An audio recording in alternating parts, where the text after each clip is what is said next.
detection devices, so it does exist. So we'll, Okay. Yeah. Okay. possibility. 7:30, Chair. Okay, 7:30, council member. Calling Are this we meeting- on? Are we on? Yeah. Okay. Ready? Yep. You're good. Okay. Calling the meeting to order at 7:31 on September 23rd, 2021. Thank you for joining us. We'll go straight to Keith, I think. Okay. Yeah, just Right? Oh, not here though. Good evening, Council. Niles, and am I in the right position here? Yep, you're good. Okay. It was a rough start to the day weather-wise. I'm sure you all can vouch for that, but it finished off beautifully. And that's indicative of the next week. Probably won't see rain around here again for another week or more. It's going to be beautiful, fine fall weather. And I feel a little intimidated now since I just found out that Niles' dad was a meteorologist in the Air Force. Yeah. So enjoy the autumnal weather and welcome to fall. Right. Thanks. Excellent. Finally. Thank you, Keith. Appreciate it. Okay, we have an opportunity for residents to comment. If you would just please state your name and the street you're living on, and Niles will unmute you. Yeah. So if you want to. If somebody wants to raise your hand, either visually or virtually, go ahead. Hang on.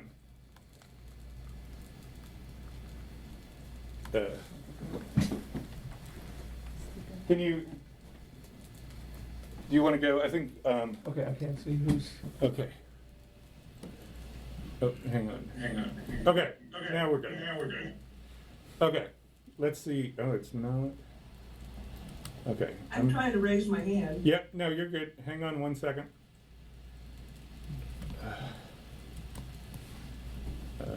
Why is this? I'm gonna just do this. Okay. Can you hear me now? I can hear you, Mark. I can hear you, Niles. Okay. Why don't we go ahead with that? You can go ahead. I'm gonna. Okay, go for it, Marty. Okay, thanks. Yes, appreciate it. I have two questions sort of following up on current business, so to speak.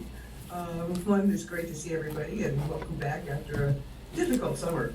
But I'm hoping that we're out of the worst of the pandemic Delta phase now. Anyway, I wanted to thank Keith for the great movie action. And my questions, I have two different questions, so you can take them in whatever order. One was a lot of discussion last spring, and of course for the last couple of years, about putting the rubber temporary speed humps on the key streets. And certainly, clearly, on the north end, a problem here on Thornapple and Summit and Taylor. And on the south side, you know, many other streets have. I mean, Andrew, I know your own street, you'd like some of those. And my understanding was that you could put in the temporary rubber speed humps out of recycled rubber fairly quickly. So I'm wondering, Niles, I know you had some RFPs out on sort of a bigger project, but it seems to me that the walkability studies Right. sort of two stages.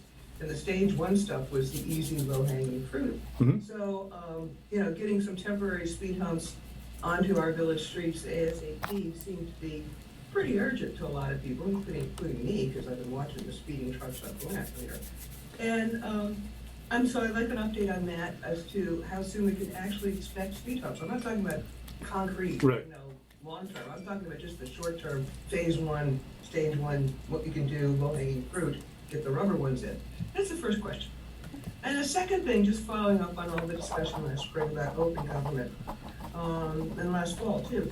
A number of residents talked about doing a volunteer annual and having more open procedures for managing volunteers and selecting and appointing volunteers. And I have no idea who's been appointed to the volunteers this year. I certainly don't have any inside information about, you know, the status of that at all. But I did want to talk about procedures and good open procedures again, because that's been important to a lot of folks. And so two questions for the council. Did you have any kind of standard procedure for selecting the volunteers this year so that it doesn't just look like cronyism? Because that's a problem. I mean, I've run 125 volunteer corps at the Crisis Center and other big volunteer programs. You need to be have standards for how you select volunteers and how you appoint them, and usually it's good to have those in writing in a volunteer manual. So number one, what was the process by which you selected the volunteers for this year? And number two, what were the criteria? Typically the process involves experience and interviews with key volunteers before you appoint a chair, for example, experience and stuff. So I guess I think it's a question about, are there standards and procedures now from our traditions to appoint volunteers? And are they written anywhere in a volunteer manual? And do you want the residents who are willing to help put together a volunteer manual, do you still want them to try to do that? I mean, I know that got partially done and then it kind of seemed to stall. So I guess I have three questions. One is about the temporary speed bumps. One is about, is there a rigorous and open process for selecting and appointing volunteers now? And third, do you want to proceed with the volunteer manual? So those are three big questions. I'll leave it at that. Thank you very much for responding on all three counts. All right, so I want to address just the speed bump question. So one of the conversations with our traffic engineer and such is that temporary speed bumps, while something you could do right away, are actually more expensive than getting permanent speed bumps. So the suggestion was, and the council can decide what it wants to do here, but the suggestion was work on actually implementing permanent solutions that you could do in the roads. And so that's, in talking about the walkability improvements as I did in the manager's report, doing, when we put out the RFP, we didn't get any bids this time, but we did get good conversations with potential bidders about the idea of taking the walkability thing as a whole was too broad. So my recommendation to the council is to break it down into what these streets need and then being able to bid out these specific projects so that you can say if we're adding a couple of speed bumps or whatever it is on Thornapple, that we get a project there, we get a bid for that, and then we can take it directly that way. So the broad approach, which was the first way that I thought was best to approach it, we didn't get the response we wanted, but by doing it in this more specific way, we can address these concerns and also be as cost effective as we could using permanent versus temporary changes. So that was sort of the thought process there. Again, the council can deliberate how it wants to address it, but that was my first approach in trying to go through and do that. So we'd have two different sort of processes. One is about repair and maintenance. So everything, all the little things that need to be get done. And then the other process is really designing and implementing permanent solutions. So. Well, thanks, Miles. Is there a timeline for when Certainly. we actually have the speed bumps on these key streets? There's not yet a set timeline. I think the idea is to get these things out. I already sort of know what I want to propose and propose it to the council. But over the next couple of weeks, getting those things out, and then as quickly as we get back, hopefully having some responses by the next council meeting so that there can be contracts approved and things like that. That's sort of the idea right now, and then starting it as soon as possible as we get closer to winter, we want to get things in. So the idea is to move on these things as quickly as possible. And I think, Music to my ears, thank you. yeah, Marty, and you know how frustrated I've been, and I really do feel a sense of urgency. I don't feel like we need to get stuck here in bureaucracy. Yeah. I also would like to propose, Susan and I, it so happens on vacation, have come across these stop signs that either have messages on them. But separate vacations. Yes.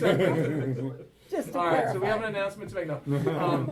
But we've noticed in our separate and distinct, one domestic, one international vacation destination, that there were these fantastic stop signs that alerted you to your speed with smiley faces or thumbs down or flashing lights. All of that, I think, is something we need to look at. I don't think it's going to break the bank either.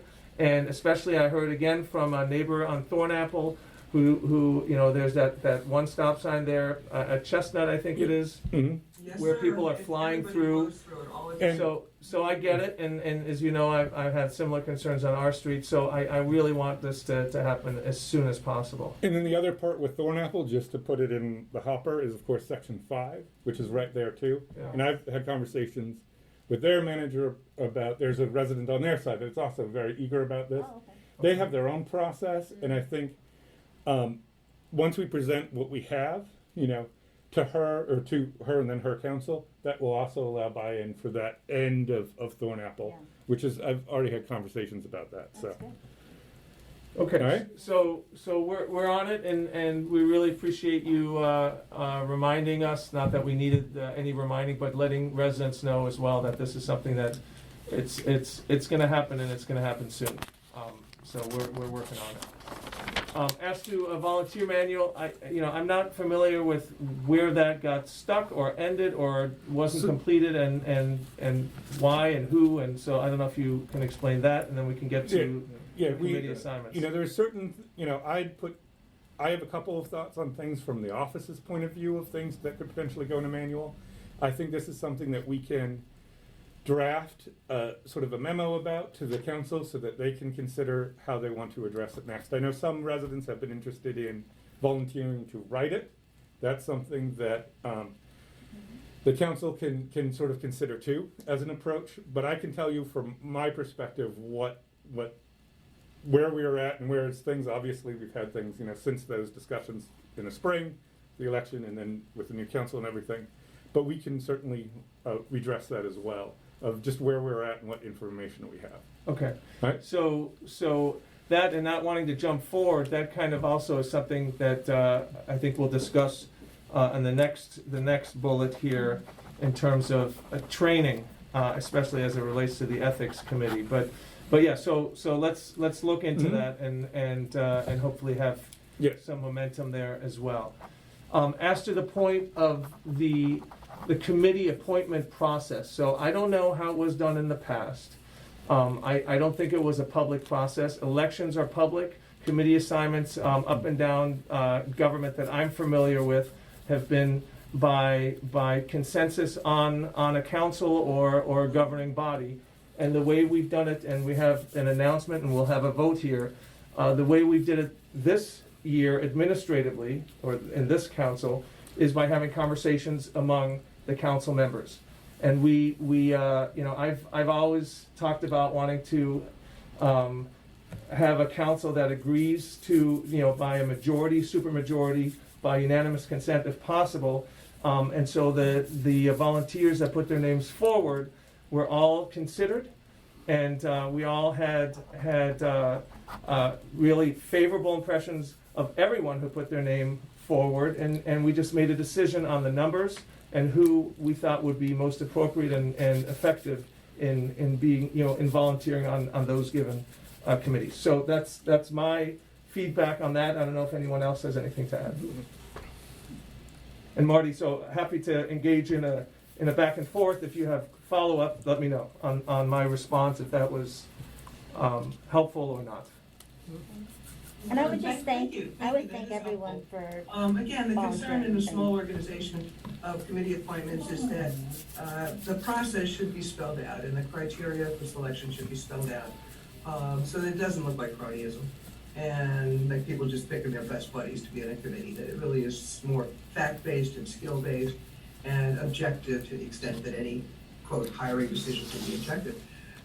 So I think for the council's own, sort of just well-being going forward, it would make sense to start that process.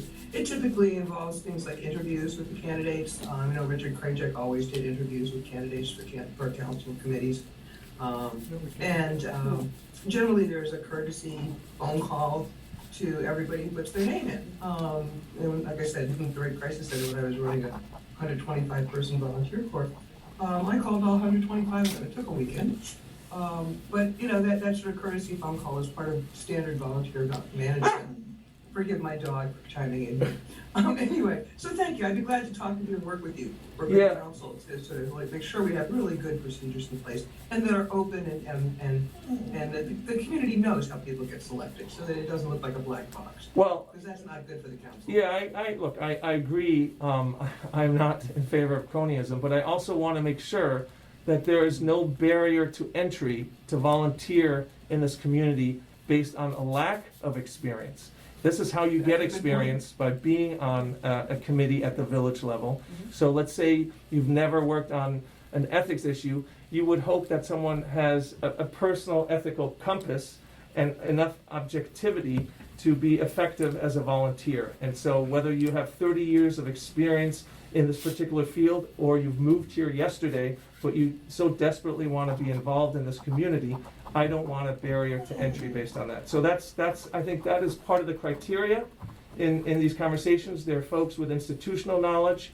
that are on these committees that we will announce. There are folks that have no experience and are fresh faces and bring a new set of energy and ideas to this community. So we're, I think, very excited about the slate that we're gonna propose today and vote on.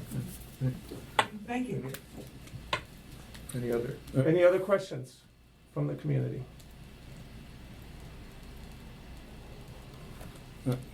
See anyone? I don't see anyone. No? Okay. Let's move on. All right. Okay, so moving on to the committee appointments. So my understanding is, I don't know if this has been done in the past, I'm gonna read to the names that have been proposed, and we're gonna go around the table, including Jeff, who's joining us virtually, to vote these names up or down, and then we'll go from there. And you're saying a slate. You'll propose a slate Yes, so Yeah. it's a for, it's per committee. per perfect. committee, Yeah. exactly. Yeah. We're gonna start with the easiest, the tree supervisor. That's good. We have Nina Stark-Slapnick, who volunteered. So, do we need a motion to vote on this, or do we Yeah, just ask? I'd say just go ahead and move in second and just Yeah, do it. I'll Okay. move that we make Nina start. Okay. Slap. Aye. Second. Okay. Aye. Aye. Jeff, we have ayes? He said yes. He said yes. Mhm. Okay, great. All right. The second one is the Community Engagement Committee.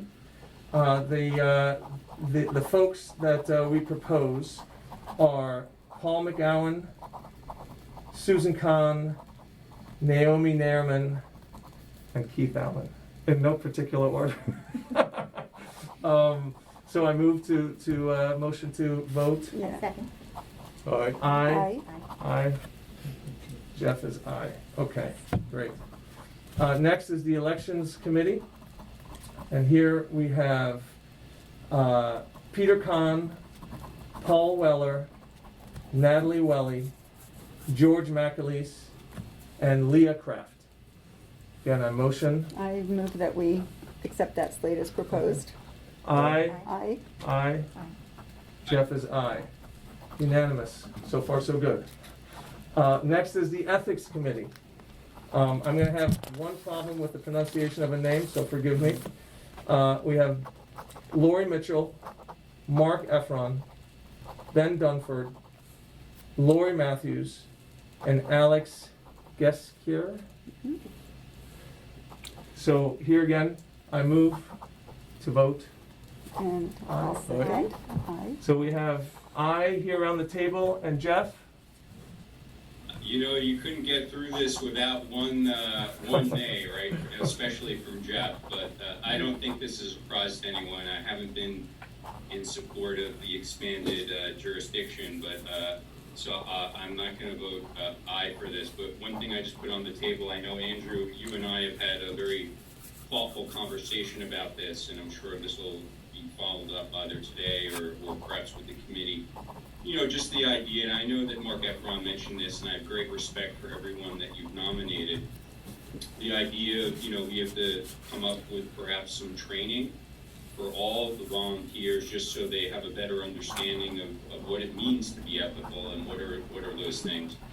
I also just want to put on the table, and again, we had, I think, perhaps one of the largest turnouts for volunteers, so I don't want to say that this is you know, something that's generalizable, but I do know that there's at least 3 not neighbors, but residents who've expressed that they would not volunteer because of the expanded jurisdiction. So, you know, for some it's a deterrent, but I think this year we may have had the greatest turnout that we've had, so I just put that out there. And then the other piece, which again I think is very administrative, that again, knowing who you just mentioned will be on the committee, are very thoughtful and they'll work this out. I think that we identified a few pieces that need to just be kind of thought out and fleshed out. So for example, procedures for all complaints. What happens when there isn't something that is an ethics complaint? You know, how do we assure that? And then also just the idea of possible redundancy or gaps. So for example, if there is an ethical complaint, can someone submit it both to the council and the ethical committee, and how does that all work? So again, I see this as dusting and tweaking. So again, I commend you, I commend everyone, and I'm just kind of voting on principle in terms of it shouldn't be a surprise. No, and I appreciate it, Jeff, and I think you raised this with me because I don't recall from last year, but the idea of having, particularly for this committee, training and working with Mark and then also with Ron, and perhaps before these volunteers begin their work in earnest, to have a training session and some kind of effort on that front. So I agree that would be definitely helpful. So thank you for that idea as well. Okay. All great. Thanks, folks. Okay. Moving on. All right, moving on to discussion with the village police officers regarding theft from autos and auto thefts. This is something that I added or asked Niles to add to the agenda.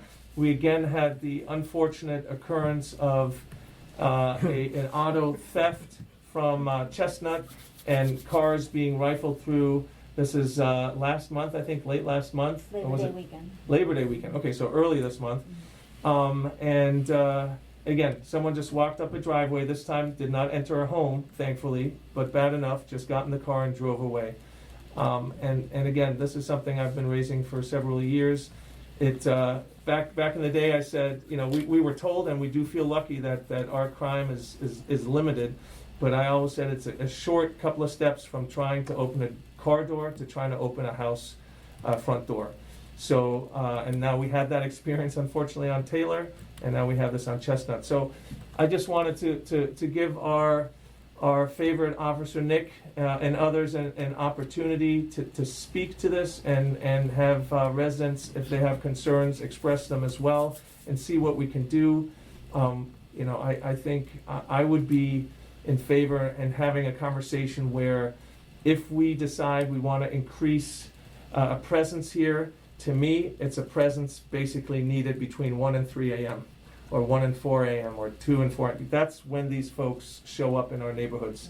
Even though we had break-ins here right after closing or shortly before closing, but I just think the rifling through cars and entering homes, that's the greatest risk, I think. So, Niles, I don't know how we presented this to Officer Nick. Certainly. I know Nick and I talked this morning, so he can start us off, I think. And Okay. then we have Mike is here as well. And Oh, okay, I I just want didn't to make see sure that. Sorry. he's there. Okay. So he heard that bit about our favorite officer. Oh no, Just no, so you know. and Mike, I'm the guy who always comes with my boys when you're standing, when you're sitting there at the stop sign, and I come and harass you and say, and I have my guys, and you're always very nice. The other night I stopped by and he was like, "What is?" Because we were wearing masks or something, and it was dark. He's like, "What do these guys want from us?" But always with my kids who want to talk to you. So anyway, so I'll open the floor to Nick and Mike. Well, can you guys hear me okay? Mm-hmm. Yes. Yeah. Okay, cool. I have a new computer. I'm trying to work out some sensible bugs. And makes you feel any better, Mike Pratt is also my favorite police officer. So, in terms of theft from autos, I'll real quick before we go into the theft from auto piece. I think one is kind of quickly cover the protest that happened. Even though doesn't live in Section 5, clearly there's an impact in the village when you have 50 or 75 protesters that walk through the village. There was a pretty robust police presence when I'm not in the village, my job in the department actually is special investigations, and part of that is intelligence. So we knew of this protest for a while. I talked to Niles probably 2 or 3 times that week, just about some general concerns and what kind of the department's rules of engagement were going to be. We had a pretty robust special events response team, like our officers who respond to events like this, who have special training, riot, protests, and things like that. We had a good number on scene. We also had about 3 times that many nearby in case it became a serious thing. Both I was here working, Mike was here working, as well as Section 5 also has a police officer that hired. One of our good friends who was also there. And plus there was also some other officers that were kind of neighborhood. And the reason we had the concern we didn't hold about with, I didn't necessarily worry about the group itself that was coming up. We had dealt with that particular group before.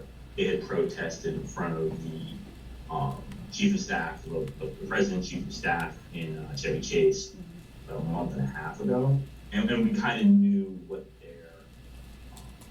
their pattern of practice has been. No. So I wasn't really concerned about them doing anything beyond just maybe wanting to be arrested for public purposes, so people could see what they were doing. And the biggest concern that I had was potential for like a counter-protest movement. People, there's a lot of media presence there. It had been shared, the event itself had been pretty widely shared, both on extreme right-wing sites as well as extreme left-wing sites. So there was a bit of concern on my part that there could potentially be, for those who want to commit acts of violence in a public place, there's no better place to do that in a public forum than that. So that was my biggest concern, which is one of the reasons why we had such a large police presence there. In terms of what impact it had on the village itself, and I think other than being a bit of a, however you fell on the political spectrum on the event, I think there was definitely some traffic disruption, and Miles and I talked about that. That was going to be the case. The department was not going to take any action for blocking traffic. The thing ended up being about a 2-hour event, and other than just a lot of people, probably more people walking down Brookville than one would have on a Monday evening.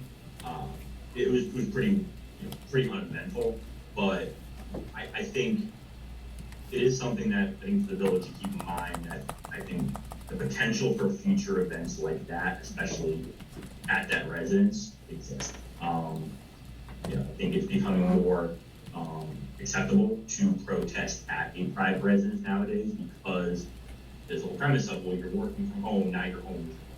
So where in the past we wouldn't necessarily have seen, we would have seen protests at the Supreme Court building. I think while there is nothing planned, I don't think this is the last time in the next 2 to 4 years you're going to see a protest of similar size or even more. So just someone in the back of your mind that this is probably not a one-off thing. I think we'll see something that hopefully kind of remains the same level of timidness this one was, but it was definitely put the village on the map in Montgomery County, at least for the village area for a day or two. So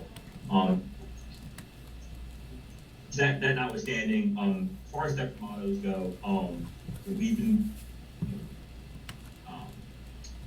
I would encourage anybody who wants, and if I can, I'm gonna go a little bit nerdy for a second. I'm actually gonna share my screen now. Yeah, just give me 1 second.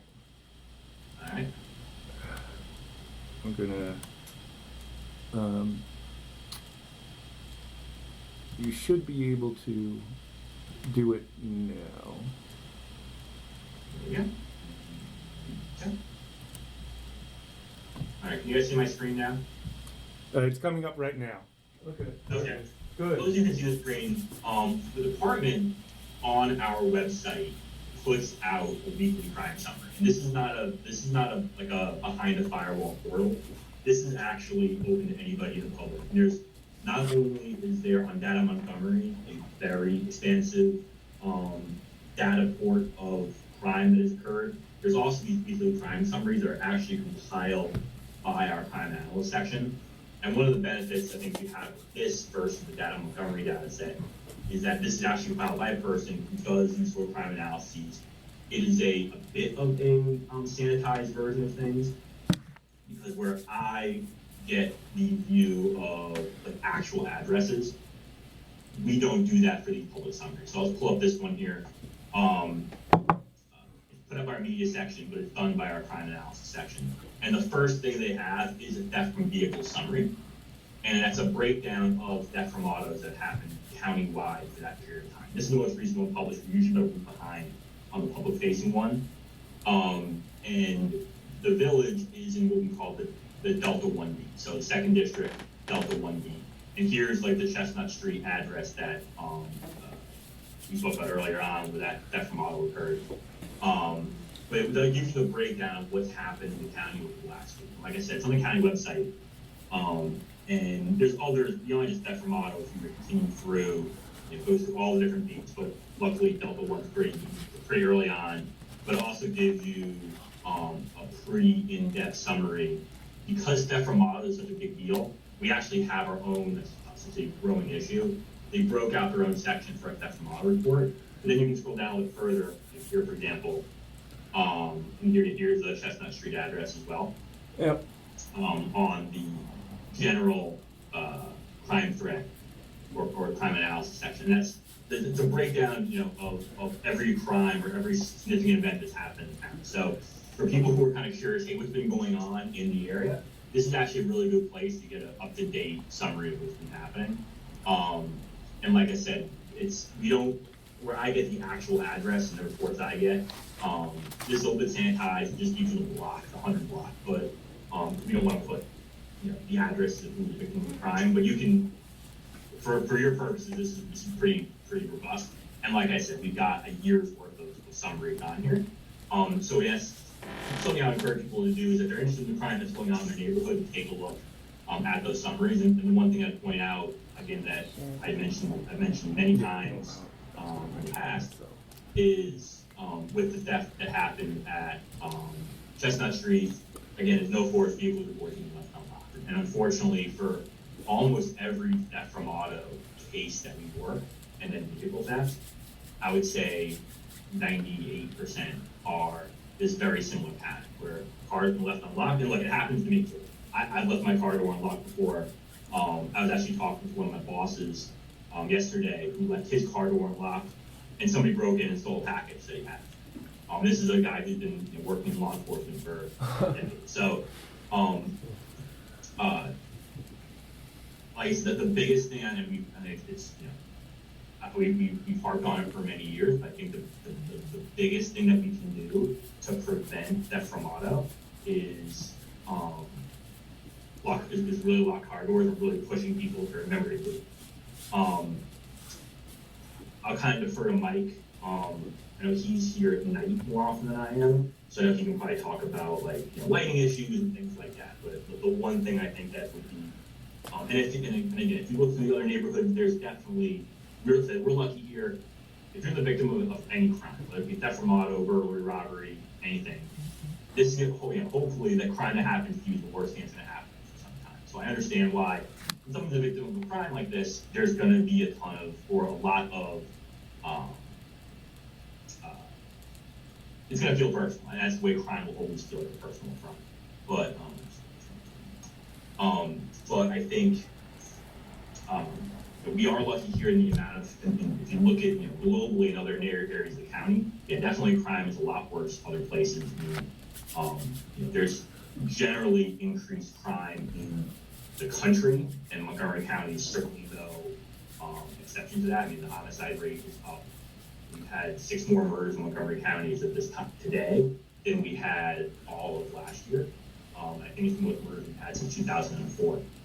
Is the year we're in today. So we've definitely had, unfortunately, a rise in criminal activity in the county as a whole. I think that the Martin Traditional area has kind of stayed consistent for several reasons. I think people generally do a really good job of keeping their car doors locked. But I think the neighborhood, the characteristics of it, both its location, the way houses are structured, and where people park their cars, generally leads itself to be an area people will be more than likely to come to look to commit a theft from. That's kind of my spiel. I'll turn it over to Mike if he has anything he wants to add in before we take questions. You need to unmute him. Oh no. No, he's got it. Okay, good. No, I'll just add something real quick. I made up like a little acronym that criminals hate 3 L's. They hate locks, they hate to make loud noises, and they hate lights. So those are the one thing that they'll avoid, but the other 2 things that we can control as residents, lights and locks. And I know in this era of trying to be conscious of the amount of energy we use and all of that, one of the biggest things is lights, because I could be in my Mark Cruiser in uniform and drive by somebody that when I drive by, they just look like they're on a nice stroll as a resident. And they could have tried 3, doors on that street. So the big thing is lights and locks, they really deter. As far as hours, I'm sure a bunch of you, have seen, I think I'm looking at my hours, like 99% of them are done after 7 PM. And the majority of them are done probably going up until midnight or 1. Unfortunately, we do only work 5 hours a week. But at the same time, to sort of combat that, Nick and I are in touch a lot with the beat cars that work the overnight shifts there in the village as part of the Delta One beat. So they are aware of the trends and pattern crimes that there are any in and around it. A lot of times we'll see things happen along the Connecticut Avenue corridor and then Beach Drive, because obviously those are 2 main arteries coming out of DC. And then they will just bump off on the side streets, Thornapple, those cut throughs. So we're in touch with them, and we try to, make sure that they're able to, hit the beats and hit the streets for us when we aren't there. But again, you guys see us there. Thank you for those that continue to stop by. It's always great talking with people. And I know I heard before part of the community outreach, like that's a big thing for us. And one final thing, speed bumps, that'll be great. Niles, whenever all those things come to fruition, because those will help out as well. Yeah. Mhm. So Mike, this is Andrew. Just as a follow-up, both you and Nick, I mean, it sounds like when you say, so lights haven't deterred folks, I have the cameras and the lights, they're still there. So, but I know it helps, especially in dark areas. And if you're driving by and someone's at 2 a.m. or 1 a.m. in a driveway looking at cars and it's lit up, that helps. But are you saying, and really we need your recommendation here, that it probably wouldn't make a difference if we added like a 1 to 3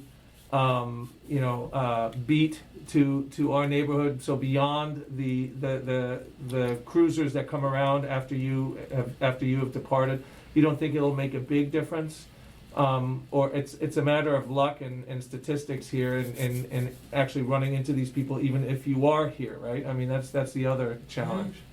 Yeah, I think it could go either way. I work overnight in the town of Chevy Chase across the street, and that was a whole 8-hour shift from 10 p.m. to 6 a.m.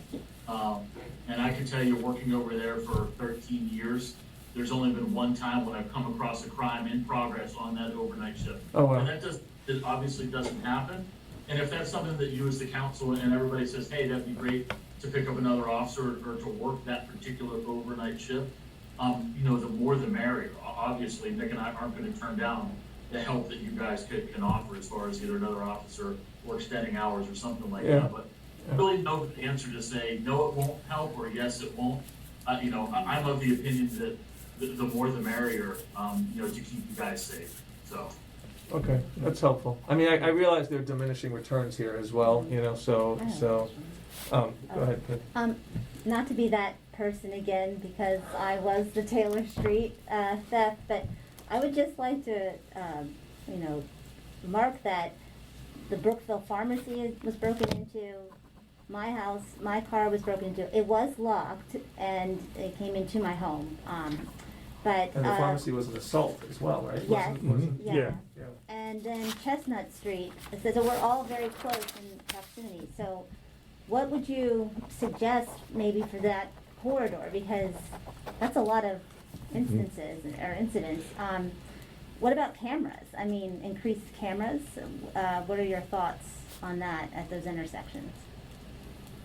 So when we talked, one thing that I said to the council that has some issues come up is, the amount, cameras have that, right? And I know, we wear 2 different hats for a second.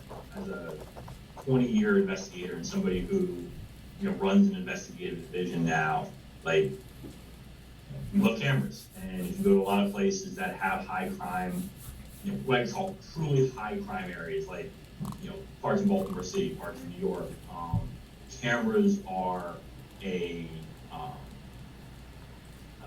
great investigative tool, and they can have a deterrent effect. Whether or not you want more cameras, that's a policy decision for the council. What I would tell you is, changing my hat for a second, I would definitely ask Mr. Bolt what his thoughts would be on things such as retention, MPIA issues, and how long we need to, and also there's concerns, and we learned that in the policing world, the body camera. having a camera is great, but storage and actually looking and having the data be stored in such a way that you can pull it and sort of view it is a whole other thing. So, you know, I spoke with the pharmacist, and the pharmacist robbery was part of a spree that happened in the entire Metro DC area. And we have those, unfortunately, those sort of sprees happen every few years. When they specifically target, what I like to call mom and pop pharmacies. There's always a cycle of them. There's the one in Martin Visions, there's the one in Cabin John, there's one on MacArthur Boulevard, there's one in Kensington, Justin in Bethesda, Joe in Bethesda area that always seem to be targeted. Actually, Niles knows, whenever one of those places gets targeted, I'm shooting him an email saying, hey man, there was a burglary last night at the pharmacy on Cabin John. You know, if you see the pharmacist, let him know. Because you see those things and that's first. I spoke to the pharmacist about a more robust internal camera system. I think the camera system they had wasn't sufficient for, you know, I own a business anywhere. I would want a pretty robust internal camera system. That's my obligation as a homeowner, a businessman, to have that camera system. And anybody who's been to my house knows I've got 4 Ring cameras going at all times, like several of you do. You know, I think for personal, I'm gonna be a hypocrite. I have cameras in my house externally for this very purpose. When you start talking about putting up cameras for the village, I think it opens up a different can of concerns that we need to have. You know, whether or not you want a program where, hey, we'll reimburse people to put cameras up or give it past, you know, there's maybe some creative ways from a policy point of view you can get more people to have cameras. I don't know, I can't, because I don't particularly investigate these crimes at the ground level, I don't know if there's ever been a theft from auto that has been solved by a home surveillance camera, mostly because you have no one to compare that image to. Right. Most of your people committing these thefts, when we do make arrests, are not from here. They're from DC generally. So, you know, unless we just don't have the familiarity with the suspect base to look at a camera video and be like, oh yeah, that's, you know, Mike Pratt. I know him. You just don't have the familiar concept. So that kind of a long-winded circular answer to that question. But I guess kind of like Mike's answer to the overnight shift issue. It won't hurt. I'm never gonna say don't, you know, support cameras. It's more of a policy concern for you guys, I think, than for that. And I think, Nick, just to answer that also, you and I, we've had conversations years ago where we were comparing notes on all the home surveillance that we have in place, and you told me about all of yours. And that's been my frustration too, because I catch them in the act, but these guys are wearing masks. Even pre-COVID, they were wearing hoodies. You can't see their faces or anything. And I was toying with the idea of putting something in the bushes so I can get the license plates, because that's how you catch the guys, unless it's a stolen car, of course. Then you know. But I've seen neighborhoods, and these are, you know, fancy schmancy neighborhoods like along Foxhall in DC, where they have cameras at the entrance to the neighborhood. So they will have, you know, surveillance not within the, you know, the individual homes and cameras there on the streets, but like the entry points. And again, this is all about, I don't want to turn this into a police state, surveillance state here, but I feel like that's the only way you catch these guys, and those are the license plates if it's not a stolen car, and these are just kids joyriding in a car. But anyway, just my initial reaction. But I totally get everything you're saying. And I just would like to add that I can't say much about the case because it's still ongoing, but I did get my car back, and 2 cameras were instrumental in getting it back, the information retrieved from that. So I just wanted to put that out there, and something to consider. So. Great. Yeah. Do we have any residents' comments? So, Resident comments. I know Jeff had wanted to Okay. ask something as well. So I'll make this quick, and thanks for a really wonderful discussion and presentation. 2 real quick pieces that are just perhaps follow.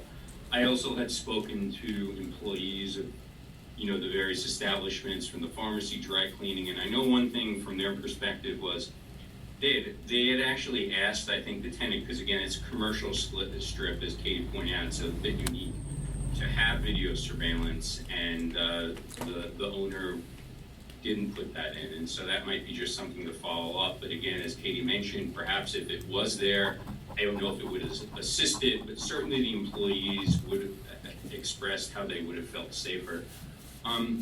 The other piece, and again, it's just really in the weeds, is, you know, the idea, like you were mentioning on your shift, that you really only experienced over a period of time, maybe one incident, but one thing to consider, is there a protective effect? You know, was it known, or, you know, was it that this neighborhood is surveilled, and so perhaps it was a deterrent? So it's just something to put out there. We'll never have all those answers, but certainly I think there's a lot of folks in our community, whether it's through you or private, you know, the idea maybe it's around holidays or off hours, just to try it might be something they'd be interested in, but I just put it out there. No, and Jeff, just to talk to that last point, that's why a lot of you will see Nick and I, in particular me, right at that four-way, high visibility. Anybody that comes down Brookville when I'm there, there's a good chance you're gonna see a police car there. And it's that exact thought, like, listen, there's cops in this community. Whether that works or not, who knows, but you will see that high visibility out of it. Do you think having a marked police car is even more, you know, effective as opposed? Yours is not. You're not marked, right? You're a. Yeah, so I have a black Charger that everybody knows is a cop car, but on the back lights and the front lights. So I call them my ones. And so as I'm going around, it is that high visibility. It's more for you guys, as residents, to say, oh, there's the cops driving by again. But at the same time, as I'm cruising the streets, people that don't live here see, oh, that's a cop car driving through the road. And Nick has access to Mark Cruiser as well, and he's down there with it. So we try to mix it up, just like I'll come down sometimes in plain clothes and walk the neighborhood just as a citizen, or we'll be in food uniform. So we try to switch it up. Yeah. And I do a lot more of, because of my assignment, I do a lot more of, like Mike was saying, like, I try to blend in, and, you know, we have both sides of the cover, right? There's the high visibility component, and then there's just like, hey, I'm sitting in a neighborhood, just sitting, and no one knows I'm a police officer, no one knows my car's a police car, and I'm hoping somebody walks in my car and tries the car in. And that's, you know, Mike spent a year-ish doing surveillance, and he's been in neighborhoods and knows the cops who, on surveillance, someone has tried to, we have a friend who's someone tried to carjack a month ago, not in marked conditions. But, you know, if people don't know you're the police, they're more inclined to do things in front of you. So we kind of cover both ends of it. And kind of like Mike, I think we've been here since, 2014. I definitely think our value, I've said this many times, is deterrent. And it's, you know, having the police, I'd like to say, on retainer to call for questions or issues. I think I've run 3 calls here, and I've used my handcuffs once in 7 years. And it was from a guy who ran. We ended up catching him in section 3, I think, of the court case.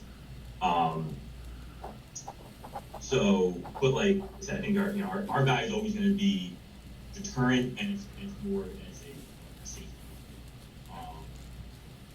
Anybody who's done police work for any period of time will tell you, catching somebody acts of crime takes luck. Now, luck always stays prepared, but I think, you know, I said, hey, this tomorrow or next week when I'm working, I'll probably lock up a guy for something next week. Just that's the way it is. Well, thank you for all that you do. We really appreciate it, both of you. I have a quick question. Yeah. It may be a question for Mike and Nick to take to the traffic cops.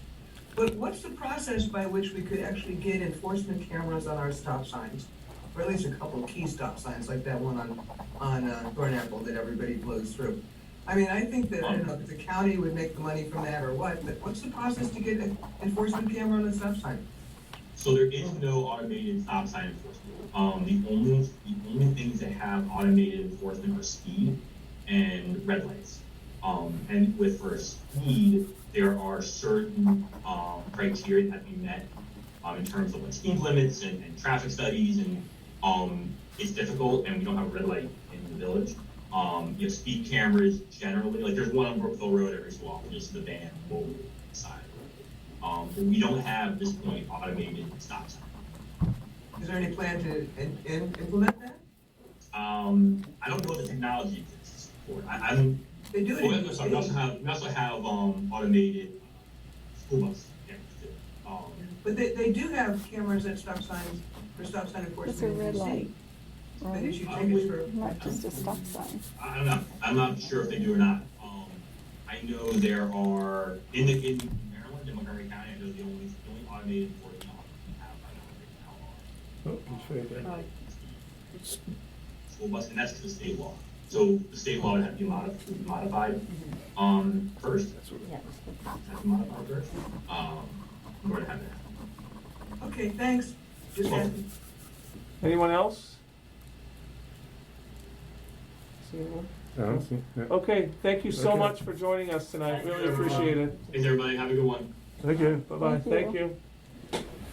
Okay, moving on to the building administrator's report. Doug? Yep.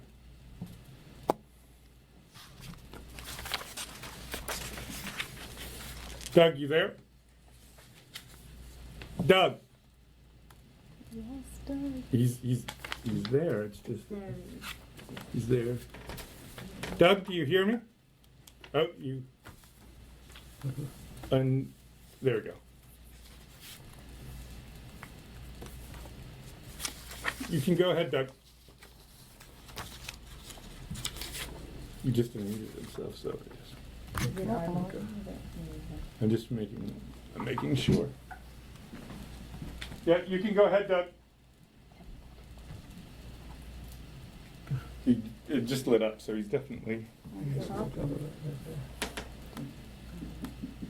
Can't hear you. Yeah, Doug. Can you text him? Yeah, I'm gonna try to.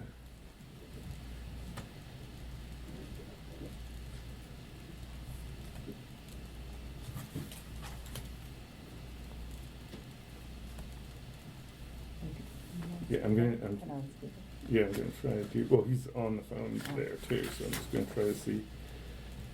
1 second here.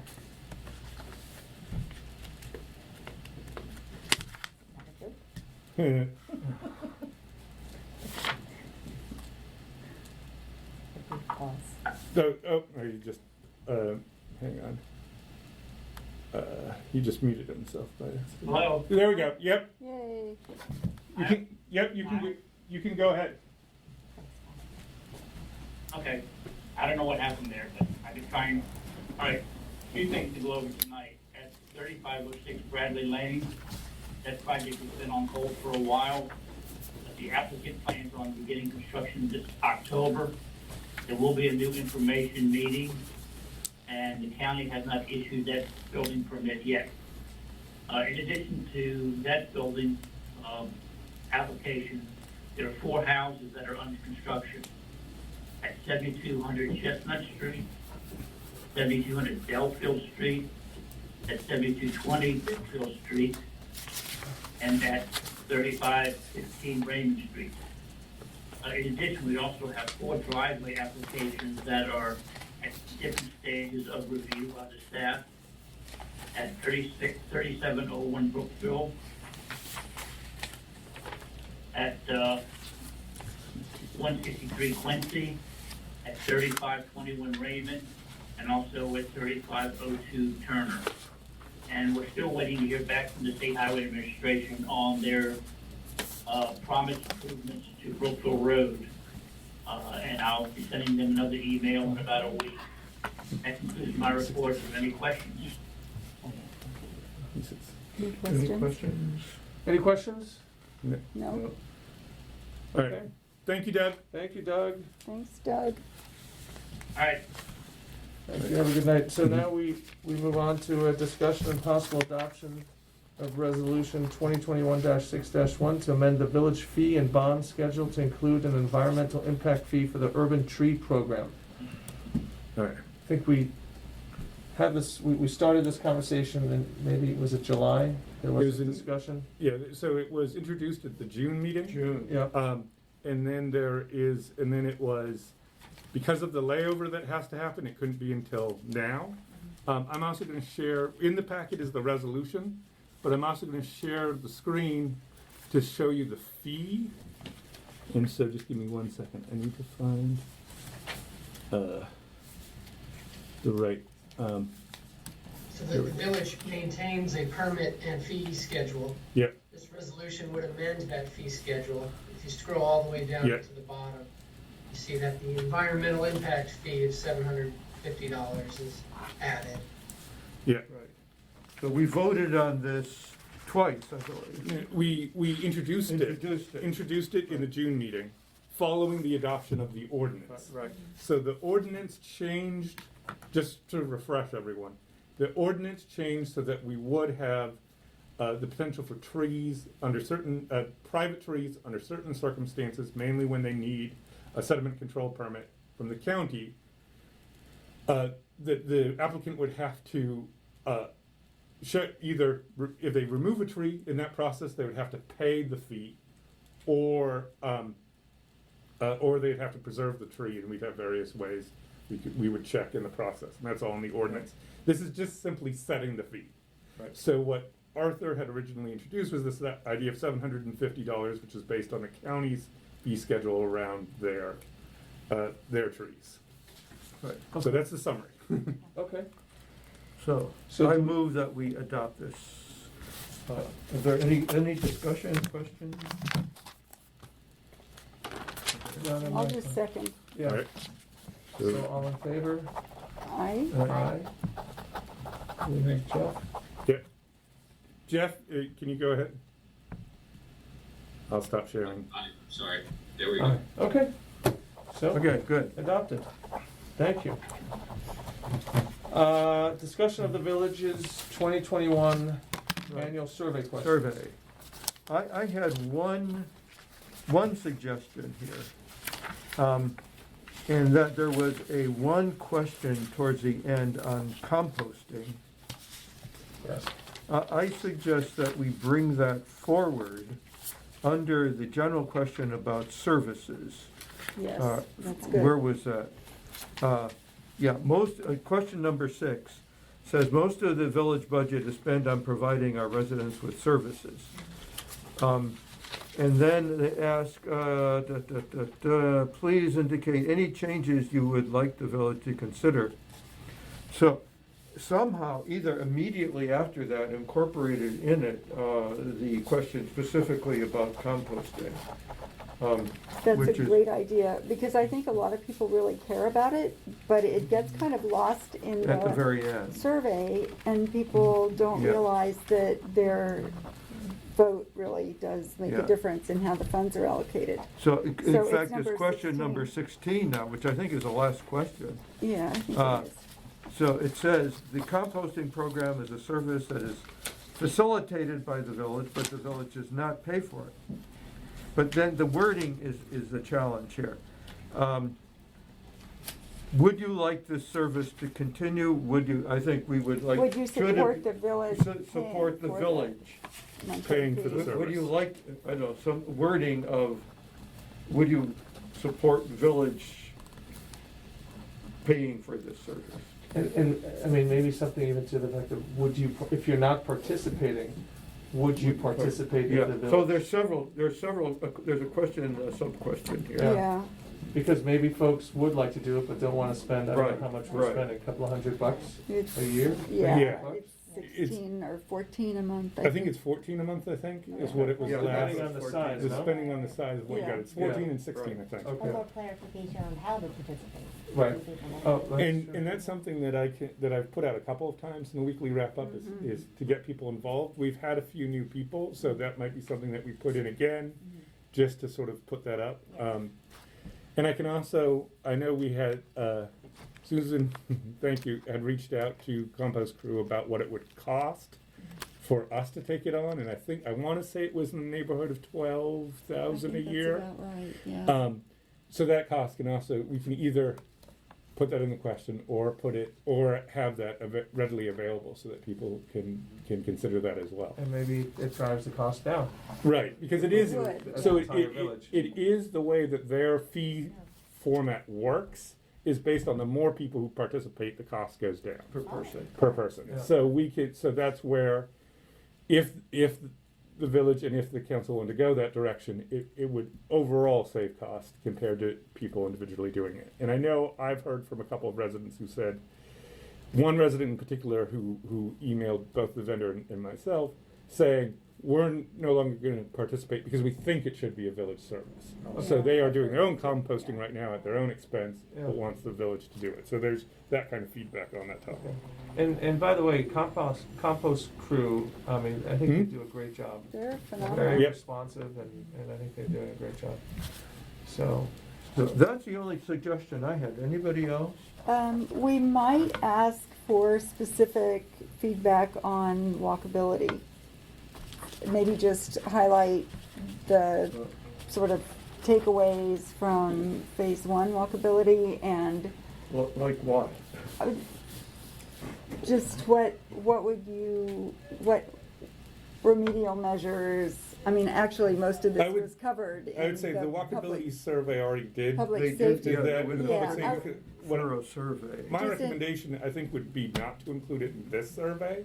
I'm but fine with that, But potentially, after, as we discussed earlier, since we'll be dividing it up and doing these separate RFPs for these specific projects, once we have a plan in place that says, we're gonna add speed bumps here, we're gonna do this here, maybe engage in that kind of process with the residents on those streets and the village as a whole to say, here's our plan and this is how it's gonna implement and impact you as sort of a separate own mini survey or through regular or through special meetings that accomplish that as well.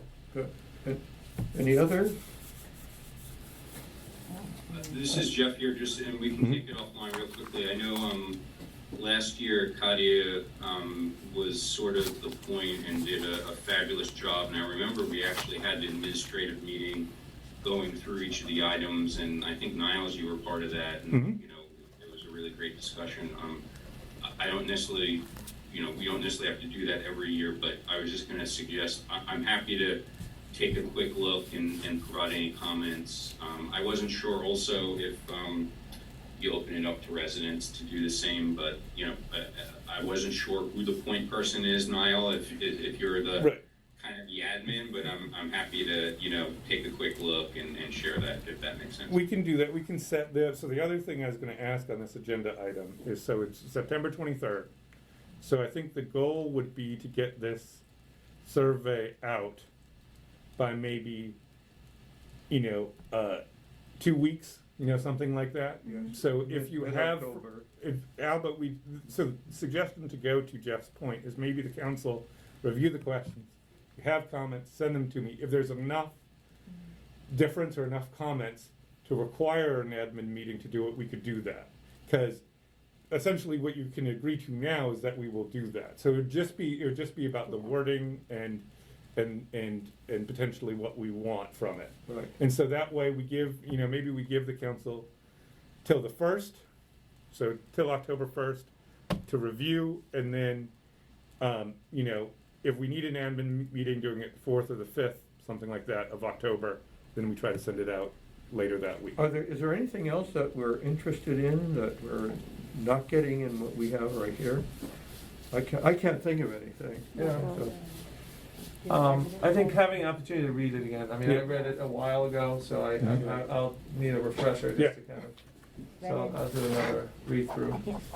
Okay. And the only thing I add, because you know, I've spoken to Katie. I know a lot of folks have. Is Katie, you know, is really I see a champion advocate around the newsletter and things like that. And I remember there was a lot of robust comments that came out of the survey that kind of, you know, validated that. So again, I don't know if that's you need a new survey question, but I just wanted to share that, you know. Yeah, maybe, but there is a, feedback. yeah, So. Jeff, there is a question in here about communication. Yeah. We can buttress that, make it more detailed, I think. And we'll talk about what we had talked about first about the newsletter in a minute, but that's also something that might be shaped. Right, So. good idea, good idea, thank you. Great. All right, anyone else? No. Okay. Moving on. Great, moving on. Thank you. Treasurer's report. Oh, treasurer's report. Mr. Alexander. Well, we're only in the second month of the fiscal year, and there's not a lot to report.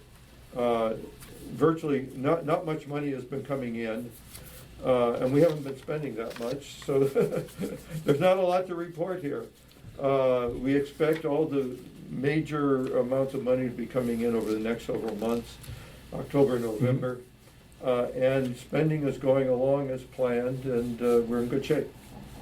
The first tranche on the American Rescue. That's in the bank. So that's in the bank. It technically, though, because of the way I was talking to our accountant about this yesterday, 2 days ago, it won't be in our financials until the September month closes. Okay. So it's in our bank account, but it won't be reflected in here until the September one. It showed up in the bank account with no other information. Yes. Then all of a sudden, the bank account jumped. That's how we like it. Yeah.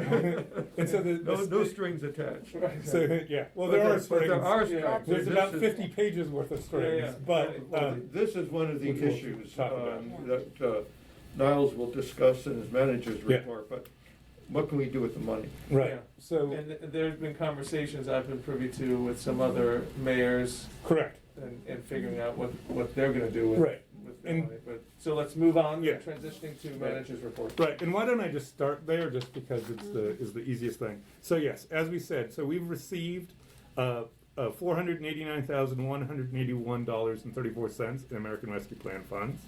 That's the first half, which means the total, you just times that by 2, is $978,362.68.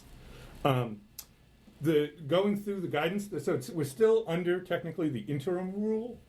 In a webinar I attended with NACO and NLC, the National League of Cities, the National Association of Counties, it seems like we're still several months away from getting a final rule.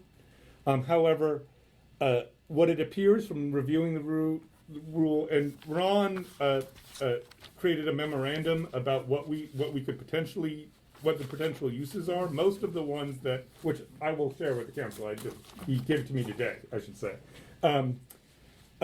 is mainly dealing with sort of these stormwater issues, so related to green infrastructure, resilience projects, those type of things. They're sort of outlined here. Two sort of related things about this. One is Section 3 has sort of put in some proposed idea about working on Brookville Road itself. I had a meeting with the state, which it's very preliminary, very early, so I'm not going to get into too much to details, but there's questions about using the funds to get permitted work to improve the drainage on Brookville Road, and that potentially could help with other improvements on Brookville Road. So there's a few processes, but we had a good and positive conversation on that front. And that, as Ron notes in his writing, is one of the eligible uses is sort of sharing funds. Related to this is advocacy work with the county and potentially pulling our resources as municipalities to work on drainage issues in general. I have brought drainage issues up before with the county and working on those type of things, and so improving that in our area. Not just us, but all the different municipalities together. So potentially doing a joint effort to sort of prioritize, identify priorities, and then put them on the county's radar, and then potentially using our funds, essentially giving funds to the county to do those type of work, using these funds, because it would be, under the rule, you can do it for as a shared resource and designate another government entity to do it. So we would still be maintaining our responsibilities and then their responsibilities, but using it in a shared way. Related to that, I attended a virtual meeting with the other managers, or some of the other managers, regarding potentially utilizing a shared position to actually administer the funds and check for eligibility. Again, as we said, the preliminary rule is 50 pages, and I've read through it. Other managers have read through it, and there's still some confusion, although Ron has already done a very good synthesis of this, but actually making sure that the reporting gets done correctly and that has some experience with federal programs. Because essentially what we're doing is we're taking money from the federal government through the state to execute federal rules. There's also the state has retained a consulting agency to do their work, and that might be another path to do, but we can sort of talk about that too. But that's sort of the main view of these funds, is making Yeah. sure that we're using it the right way and that we're utilizing the shared sort of resources of the county.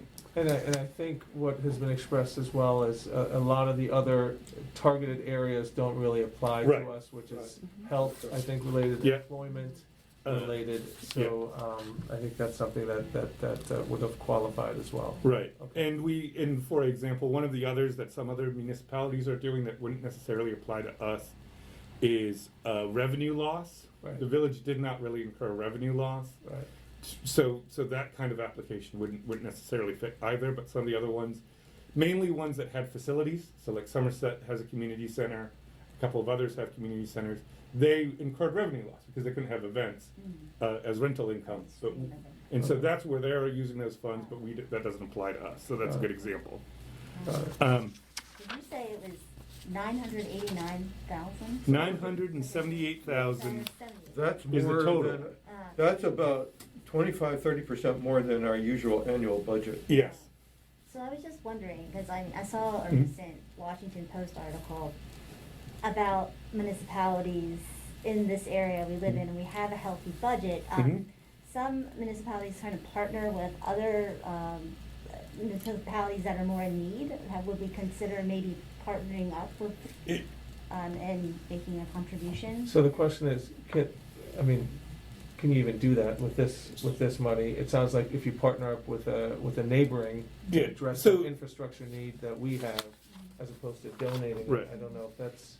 So there is, I think Ron might be able to speak to this. There is some question about utilizing other entities. I'm not sure if there's any kind of entity, any kind of restriction on the rule that says that it has to be contiguous with you or it has to be that. It does, though, have to be for an approved use, and you have to report What you use. that their use fits. So it's one of those things where the use is the most important thing. So if there's a community that had, revenue loss or something like that, theoretically you could, as long as we could report it as they are using it correctly. So it might be a little bit trickier, and that's where someone Well, who specializes. do we know that if we do not use these funds, do they disappear? So Do they go back to the government or what? So that would be at the end of the time frame that we're allowed to have them, which is very long. So we have until December 31st, 2024 to earmark the funds, basically, to put them in. And then it's December 31st, 2026 to physically have paid people, right? Yeah. So it's, Yeah. Okay. but at the end of that time, 5 years. Okay. we would have to return what we have. Now, the other thing that is unusual for a federal grant program is you get to keep the interest.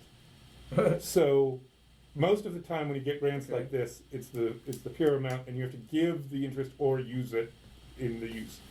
Under this rule, under the preliminary rule, you get to keep the interest. So there is that sense of having it in there. And that's why we have to raise the debt limit of the United States. Ron, do you want to chime in? Well, happy to answer any questions that there are.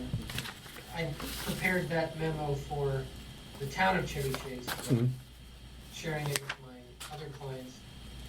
So you can take a look at it, and the memo tries to simplify rather complex rules in the U.S. Treasury guidelines. Basically, if you have a proposal in mind, you first think about under which of the 4 permissible use categories would this proposal apply, and then we take a look at the rules for that particular use category and determine whether it can or can't be done. Could you will send out that memo? Yes, to so us? the council will get this memo. As I said, Ron was very good and shared it with me today, but I just Okay, good. didn't get a chance to send it. Okay, thank you. around We'll yet. go through that Mhm. carefully. Great. Thank you. Yep. Thank you. All right. So move. I'm raising my hand with a couple of questions. Ye- Just right time? Yeah. Okay, good, thank you. And I appreciate again the opportunity to Mhm. ask these questions as we go through the agenda. Ron, I read your memo when you sent it over to Town of Chevy Chase, and I want to thank you. I thought it was very helpful. The second thing is a couple of specific ideas. One of the things that the law clearly approves is resilience, like climate change resilience. And we have very old power lines, and undergrounding power lines is ridiculously expensive. New houses in the county are required to have undergrounded power lines, and they do. So on Chestnut Street, the 4 new houses across from me have underground power lines. I still have the old pole, as do my neighbors on the east side of Chestnut. So is it possible, it seems to me, tell me if you think this is right, that resiliency means, I mean, undergrounding is clearly a resiliency measure. It helps us from losing power when the tree limbs come down. So is that something that Martin's Additions could do some of with this money? Is that resiliency include undergrounding power lines? It's my understanding that the 4th eligible use category, which is infrastructure, allows 2 types of infrastructure. 1, stormwater, and 2, broadband. Broadband is limited to areas that are especially impacted because of economic factors. And with respect to stormwater infrastructure, resiliency does come into play with respect to environmental changes. So the interim final rule issued by the Treasury encourages applicants to consider stormwater drainage measures such as green streets, rain gardens, bioretention cells, and the like, to improve resiliency for stormwater and drinking water treatment facilities.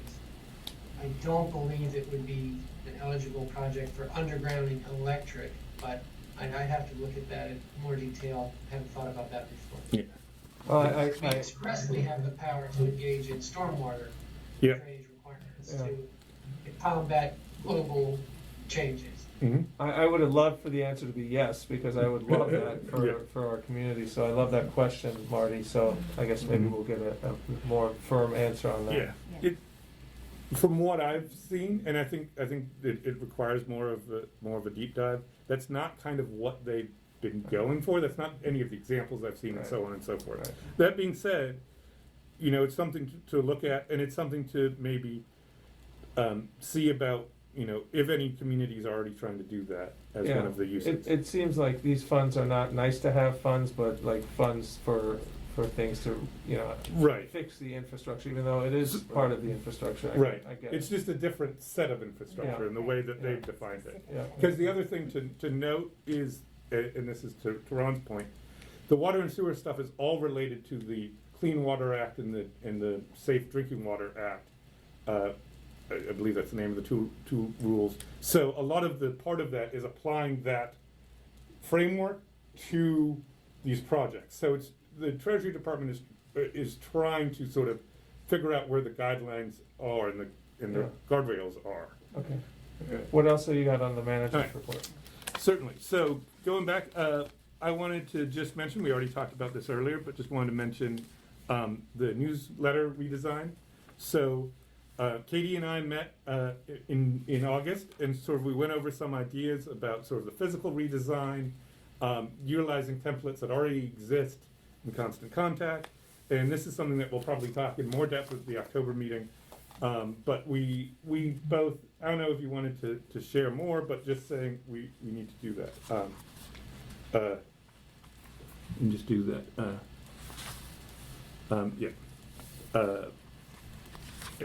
I will deal with that too. Mm-hmm. Sorry, I just was noticing something. So we'll deal with that. The leaf vacuuming we're going to do in the middle of October. I had a conversation with our contractor there. We'll set the exact dates and give you the details in the coming weeks. Leaf bag distribution, thank you for everybody who filled out that survey and did all of that. We're ordering the bags now, and they should arrive in the next couple of weeks. And then we'll distribute them like we did last year. So Rolling Acres will do that work and deliver them. And if you have any questions, contact the office about that. But that will be coming up. Let's see. I think those are the main things and we talked about the Halloween stuff. So we'll be, the next event will be Halloween on Halloween Day. We're working with the vendors and we'll give you the details, but it will be essentially the same as 2019. But we should be good to go there. Your contact, we talked informally before about the fire hydrants. Yes, so we did have we did some more investigating with WSSC and Washington Gas regarding that type of infrastructure. One of the things that we discussed with WSSC was their was their fire hydrants. We had a list from 2018 and 2019 that showed that all of the hydrants in the village had been inspected in 2018 and 2019.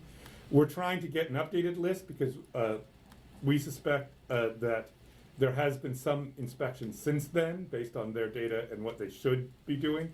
So even today we were reaching out and following up with Washington Gas on their infrastructure as well, and getting a sense of maintenance and all of those type of things. And your inability to contact Washington, or the Gas and Light. Yes. So Washington Gas, they've sent a couple of emails that have sort of been more broad and sort of said, we don't have anything at this time, that kind of stuff. But I'm trying to get more sense of what they're doing down the road, trying to get a sense. I'm always constantly working with them to give us more notice about what's going on, about where we are and what we're doing. And I'll follow up more in the coming days. Now, I also have a question on this one too. So hold on 1 second, Marty. Sure, Can you just absolutely. finish and then we can open it up, Yeah. Marty? So you'll go Okay. first once he's finished, Yep. Marty. And so I think those were the main things. We talked earlier about the walkability stuff, so we're doing 2 different RFPs, one for the road maintenance stuff, and then the other for the walkability improvements, specifically to the recommendations of the walkability report, making it more specific, more detailed than the broad RFP that we already issued.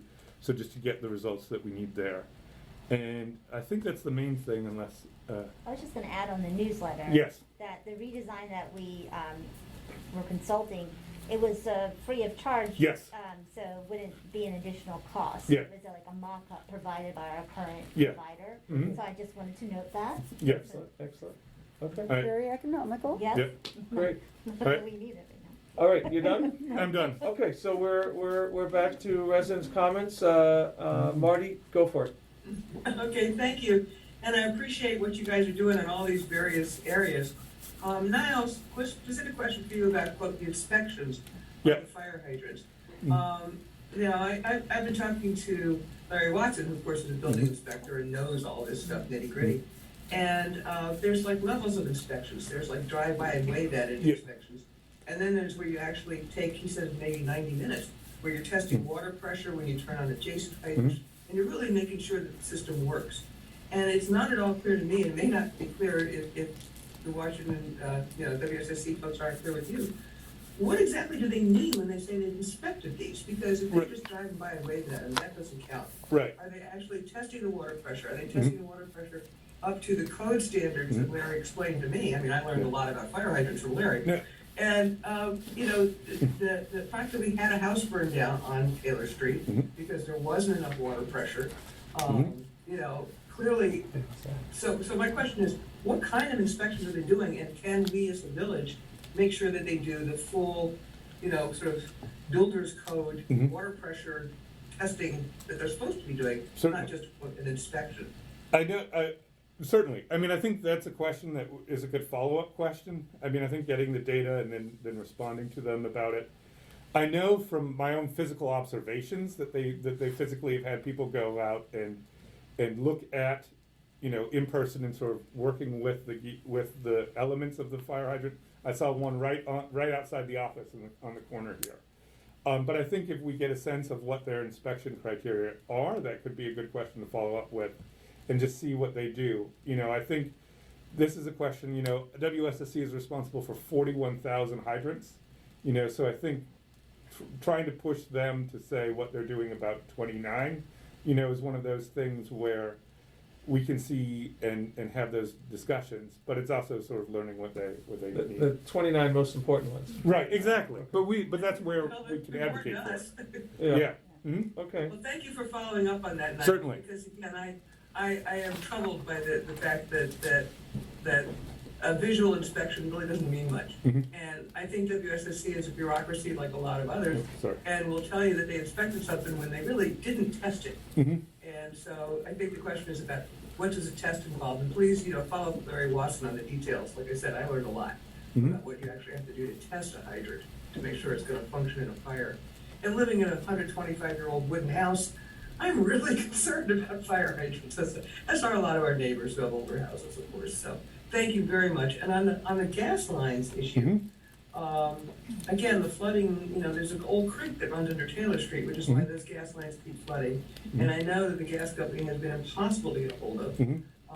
And I can only commend you for continuing your utmost to try to hold them accountable for what they're gonna do about that water problem. And maybe that's where some of the federal funds could be used to you know, have our own robust testing program for gas lines. If the gas company, WGS won't do it, what can we do?